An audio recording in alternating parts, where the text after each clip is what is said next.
નમસ્કાર. નવરાત્રીનો ચોથો દિવસ એટલે માતા કુષ્માંડાની આરાધનાનો દિવસ. માતા કુષ્માંડા એ સર્જન શક્તિનું પ્રતીક છે. એવું કહેવાય છે કે જ્યારે બ્રહ્માંડમાં કંઈ જ અસ્તિત્વમાં નહોતું ત્યારે માતાના સ્મિતથી પ્રકાશ રેલાયો અને એ પ્રકાશથી આખા બ્રહ્માંડની ઉત્પત્તિ થઈ. આથી માતાનું નામ કુષ્માંડા દેવી રાખવામાં આવ્યું. આ ઉપરાંત એક લોકકથા પણ પ્રચલિત છે. એક વખતની વાત છે, રાજા ધૂમ્રલોચન કે જે અસુર ગણાતો હતો તે પોતાની વિકરાળ સેના લઈ અને દેવતાઓ ઉપર આક્રમણ કરવા જાય છે. આ વખતે દેવતાઓ એમની વિકરાળ સેનાને જોઈ અને ગભરાઈ જાય છે અને માતા પાસે મદદ માટે જાય છે. માતા આ દેવતાઓની બધી વિનંતી સાંભળે છે અને ધૂમ્રલોચન સાથે યુદ્ધ કરવા માટે તૈયાર થાય છે. પોતાના આઠેય હાથની અંદર હથિયારો અને કમંડળ સાથે સિંહની સવારી કરીને માતા યુદ્ધ ભૂમિમાં પ્રવેશે છે.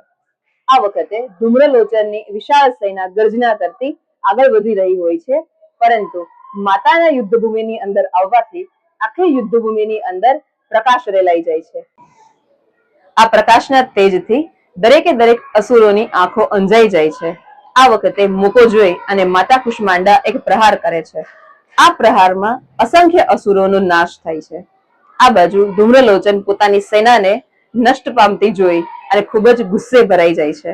અગ્નિ જેવો ગુસ્સો ધરાવે અને પોતે જ્યારે માતાને પર પ્રહાર કરવા જાય છે ત્યારે માતા માત્ર એક નાનકડું સ્મિત કરે છે. માતાના આ સ્મિતથી ધૂમ્રલોચનનો ગુસ્સો તરત જ શાંત થઈ જાય છે. ધૂમ્રલોચનને પોતાને આશ્ચર્ય થાય છે, પણ ફરીથી એનો ગુસ્સો આવે છે અને તે માતા પર પ્રહાર કરે છે. આ વખતે માતા કુષ્માંડા લાગ જોઈ અને એક ત્રિશૂળથી વાર કરે છે અને અસુરનો નાશ કરે છે.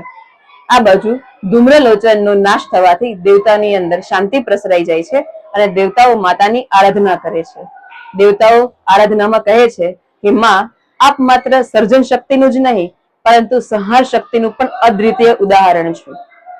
આ વાર્તા પરથી આપણે જો બોધ લેવા જઈએ તો એવું કહેવાય કે પ્રકાશ જે છે એ આપણી અંદર જ છે. અંદરના પ્રકાશથી આપણે બહારનો જે અંધકાર છે એનો નષ્ટ કરવાનો છે.